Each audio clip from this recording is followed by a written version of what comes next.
اپنے دن کا آغاز صدقہ دینے سے شروع کرو۔ اس دن تمہاری کوئی بھی دعا رد نہیں کی جائے گی۔ حضرت علی رضی اللہ تعالی عنہ نے فرمایا، جو شخص تمہارے خون میں سے نہ ہو پھر بھی تمہیں عزت دے اور پیار دے، بے شک وہ تمہارے لیے ایک بہترین رشتہ ہے۔ بدلہ لینے والوں سے مت ڈرو، ہمیشہ معاف کرنے والوں سے ڈرو، کیونکہ ان کا بدلہ اللہ لیتا ہے۔ رزق ہو یا محبت، قدر نہ کرو تو رب چھین لیتا ہے۔ قیامت کی نشانی میں ایک نشانی یہ بھی ہے کہ جھوٹے لوگوں کی عزت ہوگی اور سچے لوگ ذلیل ہو رہے ہوں گے۔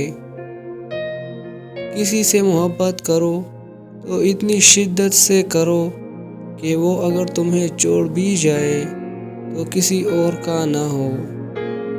40 دن تک صرف سچ بولو، پھر تم جو بھی بولے گے ہونے لگے گا۔ اللہ کے ڈر سے ایک گناہ چھوڑنا لاکھ تہجد اور نوافل سے بہتر ہے۔ جن لوگوں کی تنہائیاں پاک ہوتی ہے ان کی دعائیں کبھی رد نہیں ہوتی۔ اگر تمہیں کم عمر میں ہی بہت پریشانی آ رہی ہے تو سمجھ لینا تمہارا رب تمہیں بہت نوازنے والا ہے۔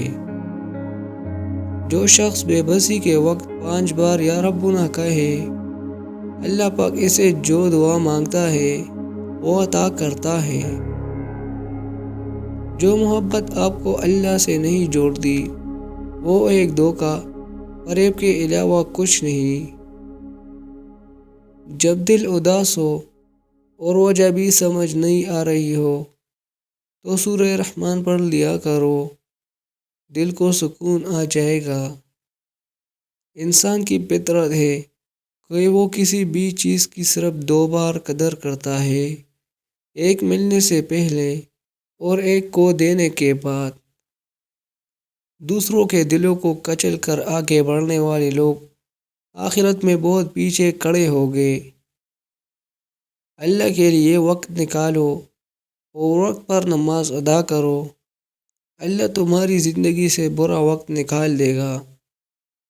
اگر ماں تم سے راضی ہے تو سمجھ جاؤ کہ اللہ بھی تم سے راضی ہے، کیونکہ ماں کی رضا میں ہی اللہ تعالیٰ کی رضا ہے۔ کوئی تم سے روٹھ جائے پھر وہی تم سے ملنے کو ترسے تو اسے کبھی مت کونا کہ وہ تم سے بہت پیار کرتا ہے۔ اس طرح کی اچھی ویڈیوز دیکھنے کے لیے ہمارے چینل کو سبسکرائب کریں، ویڈیو کو فل واچ کریں۔ شکریہ، اللہ حافظ۔